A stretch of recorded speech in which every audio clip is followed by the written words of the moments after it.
हमारा तीसरा पार्ट है सर्जरी के रैपिड रिवीजन के सीरीज़ का। उम्मीद करता हूँ कि पिछले 2 पार्ट आपको बेहद अच्छे लगे होंगे। अगर उसमें कोई कमी रही है, कोई टॉपिक छूट गया तो प्लीज़ कमेंट करके मुझे बताइएगा। हमारे ये 5 पार्ट है। आखिरी में एक सेक्शन में बोनस का भी दूंगा, जिसमें हो सकता है कुछ आपके फीडबैक से कुछ ऐड करूँ टॉपिक्स, वो मैं उस वीडियो बनाऊँगा। ठीक है, ये हेल्प करेगा काफ़ी लोगों को कि लास्ट 7 डेज़ या 1 मंथ में कम्प्लीटली सर्जरी रिवाइज करने के लिए। ठीक है, तो शुरू करते हैं ईसोफेगस से। पहला टॉपिक है ज़ेंकस डायवर्टिकुलम।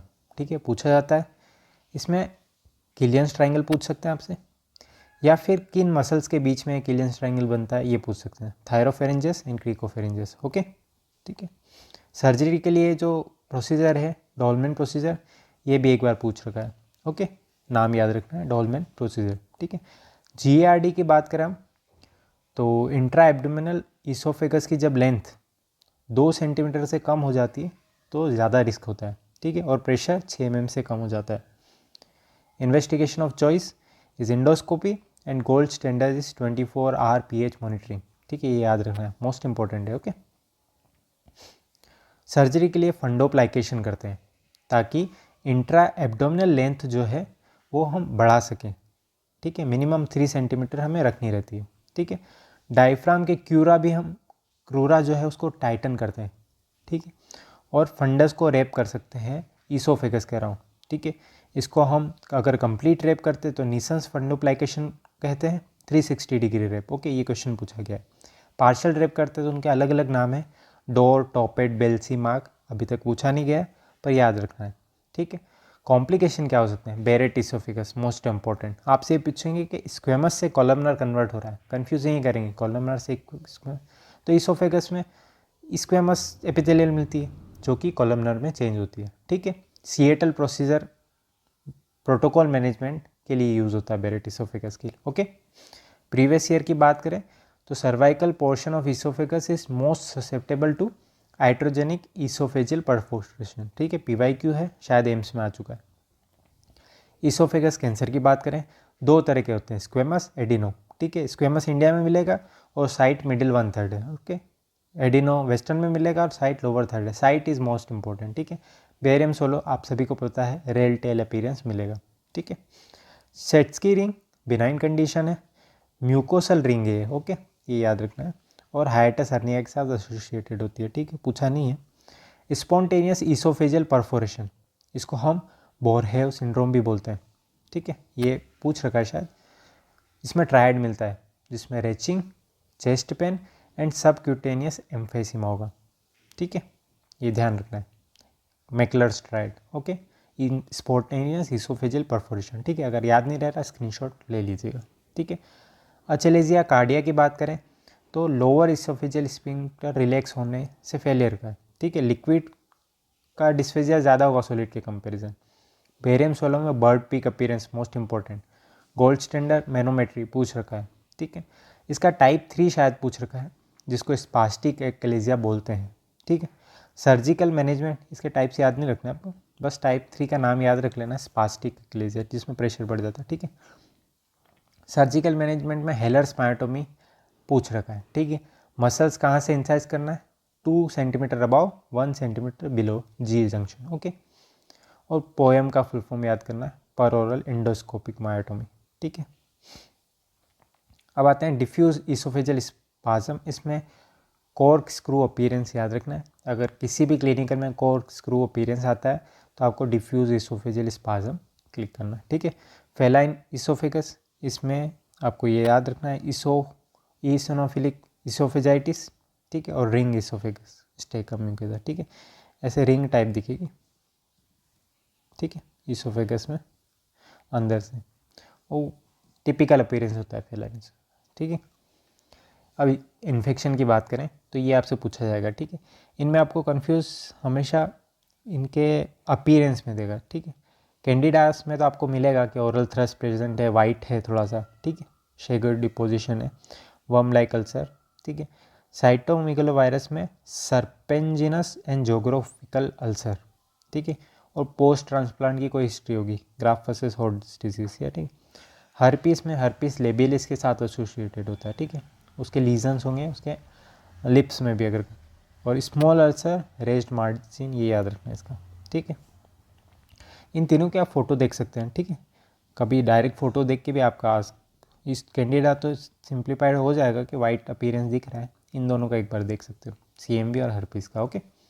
अपर GI हेमरेज की बात करें तो नॉन वेराइसल हेमरेज होगा, मतलब एक तो वेराइसिस मतलब जो वीनस कैपिलरीज है उनके ब्रेक की वजह से जो वेराइसल ब्लीडिंग होती है वो होती है, एक नॉन वेराइसल, ठीक है। नॉन वेराइसिकल मोस्ट कॉमन कॉज है पेप्टिक अल्सर, ठीक है।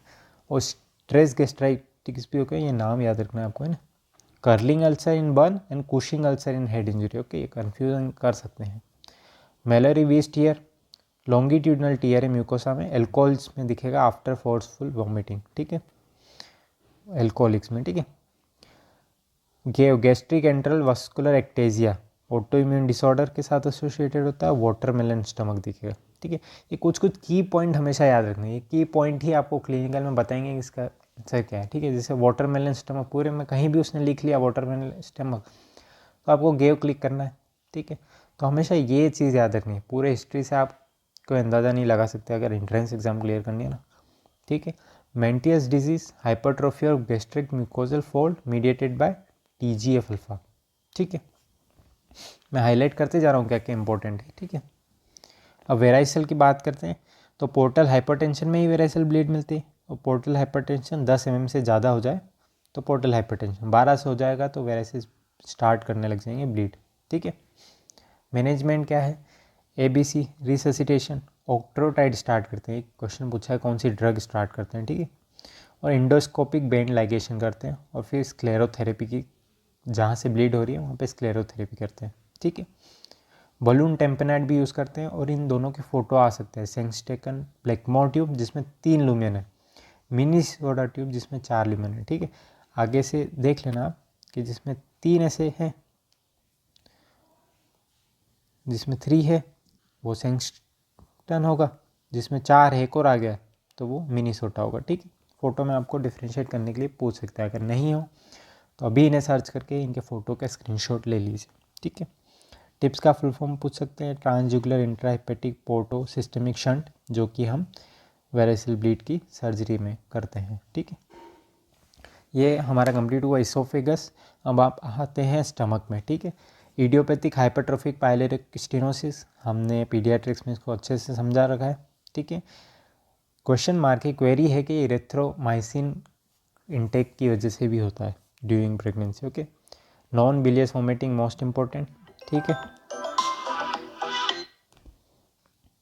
अब डायग्नोसिस में हम देखें तो USG एब्डोमेन में आपको थिकनेस दिखेगी 4 mm और टारगेट साइन दिखेंगे, ओके।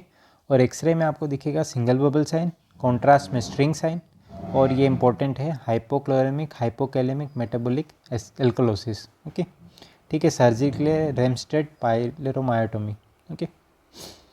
पेप्टिक अल्सर की बात करेंगे हम तो ड्यूडेनल अल्सर जो कि मोस्ट कॉमन है, ठीक है, फर्स्ट पार्ट ऑफ ड्यूडेनम में होंगे, ठीक है।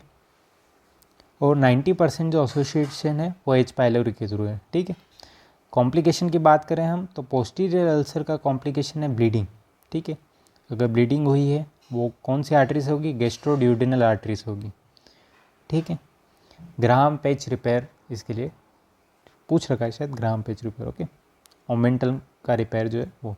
इंटीरियर अल्सर हमेशा परफोरेट करेगा, तो ये याद रखना, इंटीरियर परफोरेट करेगा, पोस्टीरियर ब्लीड करेगा, ओके, क्योंकि गैस्ट्रोड्यूडेनल आर्टरी है पास में। गैस्ट्रिक कैंसर की बात करें तो लॉरेंस क्लासिफिकेशन इंपॉर्टेंट है, उसके 2 क्लासिफिकेशन है, ठीक है, इंटेस्टाइनल एंड डिफ्यूज, ठीक है। इंटेस्टाइनल जो है वो इन्वायरमेंटल फैक्टर की वजह से, ठीक है। डिफ्यूज जो है फैमिलियल फैक्टर की वजह से, वुमेंस में ज़्यादा है। मेन तो याद रखना है आपको APC जीन का म्यूटेशन और E कैटरिन डिक्रीज हो रहा है, ठीक है। डिफ्यूज में E कैटरिन डिक्रीज होगा, हीमेटोजेनस स्प्रेड है, लिम्फेटिक स्प्रेड है, ओके। इन्वायरमेंटल है और ये फैमिलियल है, ये भी याद रख सकते हैं, ठीक है। मेन हाईलाइट पॉइंट ही मैंने किया। बॉर्मेंस क्लासिफिकेशन पूछ सकते हैं, ठीक है। एडवांस गैस्ट्रिक कार्सिनोमा के क्लासिफिकेशन है, ठीक है। पहले में आपको फंगेटिव लीजन दिख रहे हैं, ठीक है। सेकेंड में आपको अल्सर्स दिख रहा है जिसकी बॉर्डर से एलिवेटेड है, ठीक है। फिर थर्ड में अल्सर्स इन्वेड कर गया है, ठीक है। चौथा है डिफ्यूज इन्फिल्ट्रेशन, मतलब लिनिटस प्लास्टिक ऐसे पूरा बराबर पूरी दूर फैला हुआ है, ठीक है। Fifth can not be classified, ये याद रखना है, ठीक है। लेनिटस प्लास्टिकस डिफ्यूज इन्फिल्ट्रेशन है, ओके, ठीक है। ये ऊपर भी डिफ्यूज का था, ई कैटरिन जो फेमिलियर फैक्टर है, ठीक है। एटिपिकल प्रेजेंटेशन मिल सकता है गैस्ट्रिक कैंसर्स में, शायद पेरी एम्बेलिकल मेटास्टेसिस वाला पूछ चुके हैं, सिस्टर्स मेरी जोसेफ नोड्यूल्स, ठीक है। ओवेरियन कैंसर में भी ये मिलता है, ठीक है। क्रूकेनबर्ग तो आपको सभी को पता है ओवेरियन मेटास्टेसिस है, ओके। और Irish nodule left axillary lymphadenopathy है, ओके। तो टिपिकल एटिपिकल प्रेजेंटेशन भी मिलता है क्योंकि मेटास्टाइज कर जाता है, ओके। अब आते हैं गैस्ट्रिक वाल्वुलस की जगह, ठीक है। दो टाइप का है, ऑर्गेनो एक्सियल, मतलब ऑर्गन की एक्सिस में, जैसे कि मैंने दिखाऊँ स्टमक है, अगर स्टमक क्या हो रहा है तो ऑर्गन की एक्सिस पर रोटेट कर गया, ठीक है। और एक मिजेंट्रो एक्सियल, मतलब मिजेंट्रिक को एक एक्सिस बना के, ठीक है। बोर्चार्ड ट्राइड याद रखना है इसमें। एब्डोमिनल पेन होगा, रेचिंग होगी और inability to insert Ryle's tube, ठीक है। इंपॉर्टेंट ये ट्राइड है, ठीक है। CECT इन्वेस्टिगेशन ऑफ चॉइस है। ट्राइकोबेजोर आ चुका है, हेयर बॉल इनसाइड स्टमक, ठीक है, कोई साइकेट्रिक डिसऑर्डर के साथ एसोसिएटेड, ठीक है। इंटेस्टाइन ऑब्स्ट्रक्शन की बात करते हैं तो एक्सरे में आपको एयर फ्लूइड लेवल दिखेंगे, अगर 3 से ज़्यादा दिखे, ठीक है। जितना डिस्टल ऑब्स्ट्रक्शन होगा उतने ज़्यादा एयर फ्लूइड दिखेंगे, ठीक है। साइट आइडेंटिफाई करने के लिए जेजुनम में क्या मिलेगा, वॉल्विक कॉनिवेंटिस, ठीक है। देखो मैं बता देता हूँ आपको, इसे कंप्लीट सेप्टा मिलेंगे, ठीक है। इंटेस्टाइन है, बीच में से सेप्टा कंप्लीट मिल रहा है आपको, ठीक है, एक्सरे में ना, ठीक है। तो आपको याद रखना है कि जेजुनम में ऑब्स्ट्रक्शन है। इलियम में फीचरलेस मिलेगा, पूरा इलियम ऐसा पूरा प्लेन मिलेगा, फीचरलेस, ठीक है। लार्ज बावल है तो इनकम्प्लीट ऑब्स्ट्रक्शन मिलेगा इसमें, ठीक है, ऐसे, ठीक है, पूरा कंप्लीट नहीं हुई। तो ये ट्रिक है आपको लोकेशन साइट जानने के लिए। इन्वेस्टिगेशन चिल्ड्रन में USG है, एडल्ट में CECT, ओके।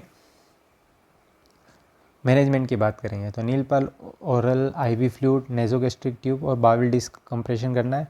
सर्जिकल अगर करते हैं तो सबसे पहला जो हम देखते हैं वो है सिकम, ठीक है।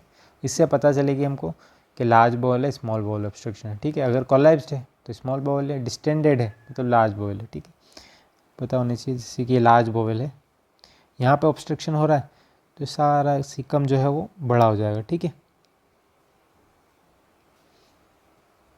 ड्यूडेनल आर्टेरिया, ठीक है, एसोसिएटेड विद डाउन सिंड्रोम, इसमें बिलियस प्रोजेक्टाइल वोमिटिंग आएगी, ठीक है। नॉन बिलियस किस में थी, इडियोपैथिक पायलोरिक स्टेनोसिस में, ठीक है। डबल बबल साइन मैनेजमेंट ड्यूडेनो ड्यूडेनोस्टोमी, ठीक है। ड्यूडेनल है, ये ड्यूडिनम है, यहाँ पे एट्रेजिया है तो यहाँ से उड़ा के ड्यूडिनम और ड्यूडिनम को जोड़ देंगे, ठीक है। सर्जरी इंटूससेप्शन प्राइमरी ओकर्स इन बच्चों में होता है 5 से 10 महीने में, अपर रेस्पिरेटरी ट्रैक इन्फेक्शन के बाद होता है। क्यों? क्योंकि बैक्टीरियाज मोस्टली उन लिम्फ नोड्स को, पेयर्स पेचेस वगैरह को स्वेल कर देते हैं, जिनकी वजह से लीड पॉइंट बनता है, उसकी वजह से इंटूससेप्शन होता है, ठीक है। सेकेंडरी में मिकल्स डाइवर्टिकुलम और पॉलिप की वजह से बन सकता है सेकेंडरी, ठीक है, बड़ों में। क्लिनिकल फीचर में रेड करेंट जेली स्टूल, पता ही होगा, currant jelly stool. On examination sausage shape lump in the right lumbar region, ठीक है, sign of Dance. Empty right iliac fossa, जो मेन इंपॉर्टेंट है वो USG, जिसमें target sign, donut sign and pseudo kidney sign मिलेगी। Contrast में claw and pincer sign मिलेगा, ठीक है। ये ऐसा क्लो मिलेगा, ठीक है, कॉन्ट्रास्ट में, ओके। सिग्मोइड वाल्वुलस की बात करें हम तो एक्सरे में आपको कॉफ़ी बीन साइन और बेंट इनर ट्यूब साइन मिलेगा, ठीक है। मिकोनियम इलियस की बात करें तो सिस्टिक फाइब्रोसिस के साथ मिलेगा और सॉफ्ट बबल अपीयरेंस मिलेगा एक्सरे में, ठीक है। अब मिकल्स की बात करते हैं तो रेमिनेंट है ये, विटेलो इंटेस्टाइनल डक्ट का इंपॉर्टेंट है। 2% population, 2 inch long, 2 feet proximal for ileocaecal junction, 2 याद रखना है, ठीक है। मिकल्स इन हर्निया सेक को लीटर्स हर्निया बोलते हैं, ठीक है। इन्वेस्टिगेशन के टेक्नीशियम 99 पर टेक्नेट स्कैन, ठीक है। अब आते हैं सुपीरियर मेजेंट्रिक आर्टरी सिंड्रोम में, जिसको विल्कीज एंड कास सिंड्रोम भी बोलते हैं, ठीक है, ये पूछा गया है ना। कंप्रेशन है थर्ड पार्ट ऑफ ड्यूडेनम का, तीसरा पार्ट है ना, ठीक है। ये पहला ऐसा होगा, दूसरा ऐसा होगा और तीसरा जो है ना ये फर्स्ट, सेकंड और थर्ड, ठीक है। थर्ड के ऊपर से यहाँ से एयोर्टा की एक ब्रांच निकलती है, सुपीरियर मेजेंट्रिक आर्टरी, ठीक है। ये सुपेंट्रिक मेजेंट्रिक एयोर्टा के बीच में जब कंप्रेस हो जाएगा ना, तब उसको बोलते हैं सुपेंट्रिक मेजेंट्रिक आर्टरी सिंड्रोम, ठीक है। एंगल 20 से 22 से कम हो जाए तब बिलियस वोमिटिंग मिलेगी इसमें। ड्यूडेनल डी रोटेशन प्रोसीजर करते हैं, मतलब लिगामेंट ऑफ टी इसको कट करना है, ठीक है।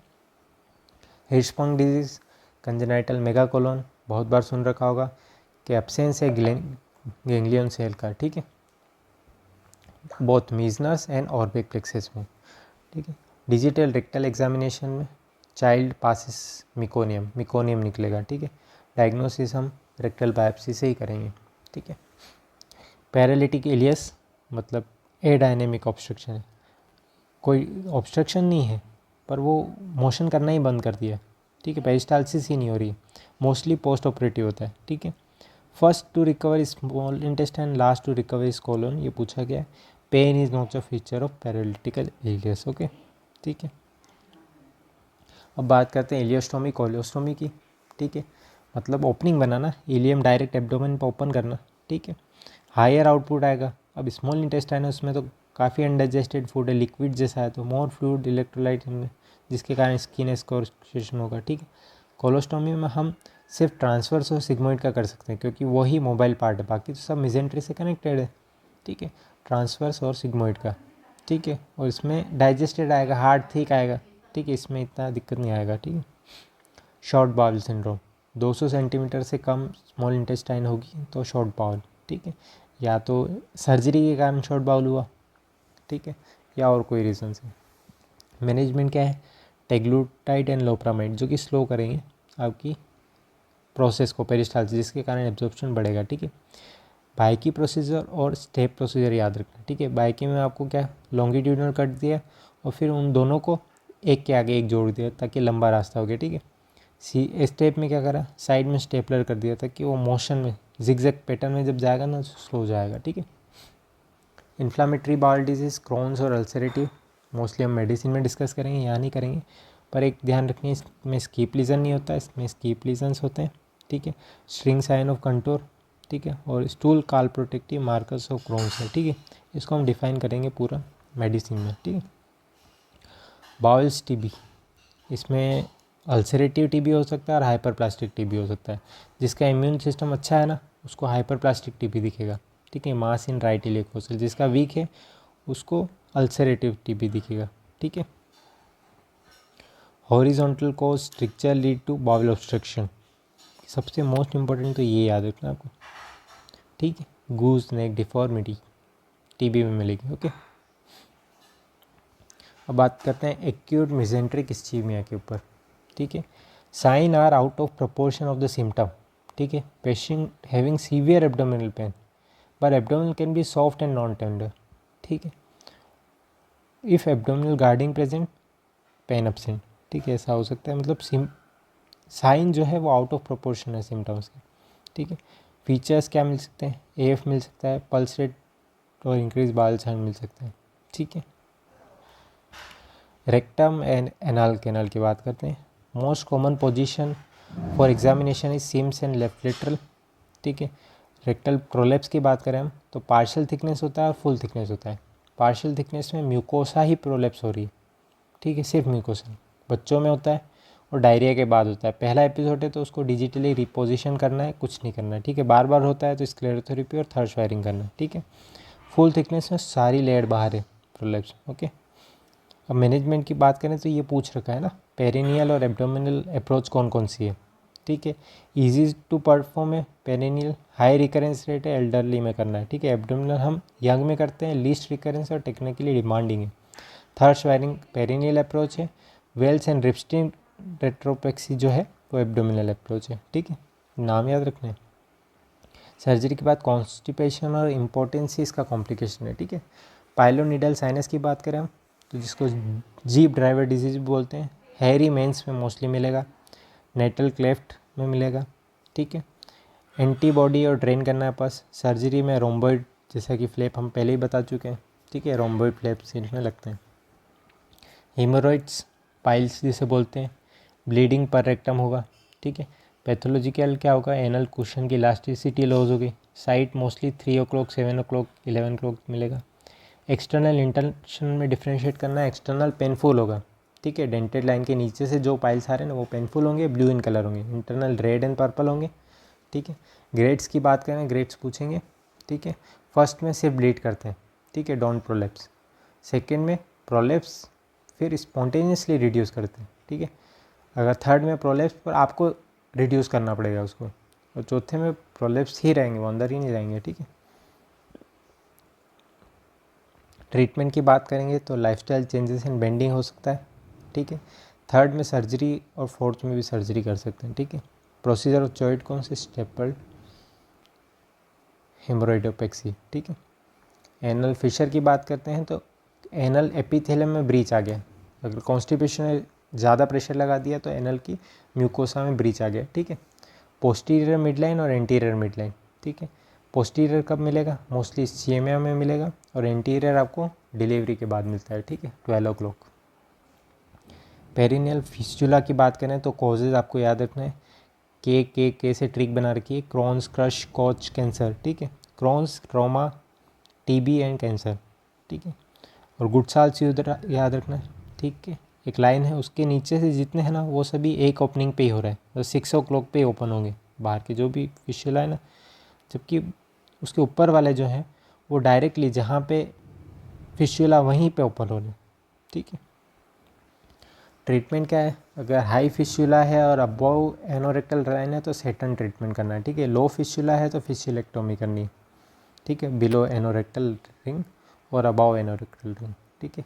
तो ये पूछ सकते हैं, ठीक है। स्प्लेनिक फ्रैक्चर की बात करें, वाटर शेड जंक्शन है, most common site for ischaemic colitis है, ठीक है।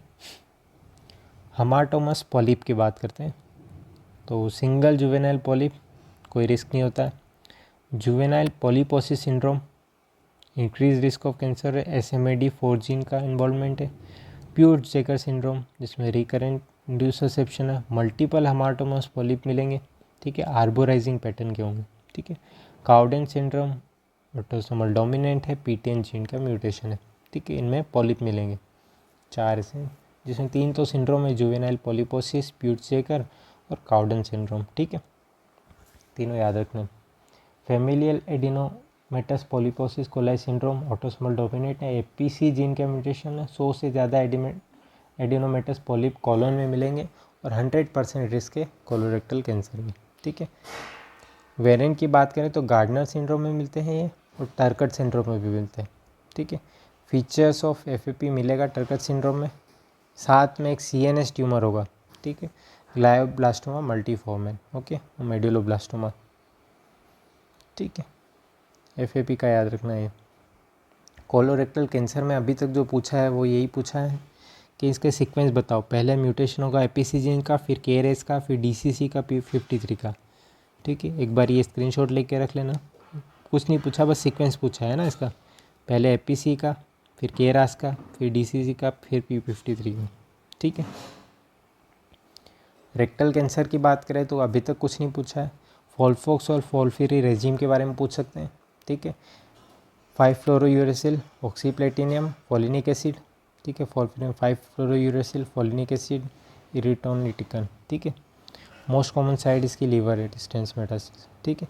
तो ये हम कंप्लीट करते हैं GIT। अब कुछ प्रीवियस ईयर क्वेश्चन है वो एक बार देख लेना, क्योंकि समझ नहीं आते। 100 सेप्सिस के बारे में पूछा है, ठीक है, चारों ट्रू है, फ्लोस फ्लक्चुएंट, स्वेलिंग इन हिप है, cold एप्सिस can develop from post एप्सिस, है ना, pain on the passive extension of hip joint, extension याद रखना है, ठीक है, कभी फ्लेक्शन से कंफ्यूज कर सकते हैं हमको।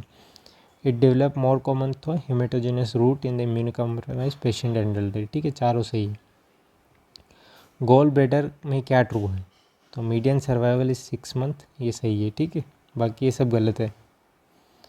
अब गैस्ट्रिक कार्सिनोमा के रिलेटेड क्या सही है, तो ई कैड्रिन एडिशन डिफेक्ट मिलेगा और WNT सिक्लिक पाथवे डिफेक्ट मिलेगा इंटेस्टाइनल टाइप ऑफ कैंसर से, ठीक है। जोन की बात करें तो जोन पूछा है, फर्स्ट जोन में अगर कुछ होता है, तो आपको इवोल्यूएट करना है, इसको देखना है, ठीक है। सेकेंड थर्ड जोन में हम छोड़ सकते हैं, तो जोन आपको याद रखना है कौन सा फर्स्ट है, सेकेंड है, थर्ड है, ठीक है। अगर सीवियर इंट्रैक्टेबल पेन है leg due to sciatica in the patient with cars is due to anterior infiltration in female, ठीक है। ठीक है, ये याद रखना है, कभी रिपीट हो जाए, बाकी ये क्वेश्चन तो छोड़ने लायक ही होता है, ठीक है। Thank you. अगर आपको कोई फीडबैक देना तो प्लीज़, इसमें कोई टॉपिक छूट गया तो मुझे कमेंट करके ज़रूर बताइएगा। चौथा और पांचवा पार्ट भी जल्द आने वाला है। अगर आप कुछ फीडबैक मुझे देते हो तो हम एक बोनस वीडियो भी आपके लिए बनाएंगे, जिसमें जो जो छूट गए हैं, जो जो इम्पोर्टेंट है वो भी हो जाएंगे। तो ये भी वीडियो कभी 25 मिनट की है, ज़्यादा लंबी बड़ी नहीं हुई है, ठीक है। ऐसी ही आगे आने वाली 2 वीडियो होगी, ठीक है। 2 से 3 घंटे के बीच में आपको पूरा कंप्लीट हो जाएगा सर्जरी का रिवीजन, ठीक है। ये आखिरी 7 दिन के लिए मोस्ट इम्पोर्टेंट है, ठीक है। यह तो आपको याद रख के ही जाना है। अगर जो जो आपको अभी याद नहीं हो रहा है वो स्क्रीनशॉट ले ले, लास्ट 1 दिन में पढ़ोगे ना तो कुछ ना कुछ तो याद रहता ही है, ठीक है। Thank you.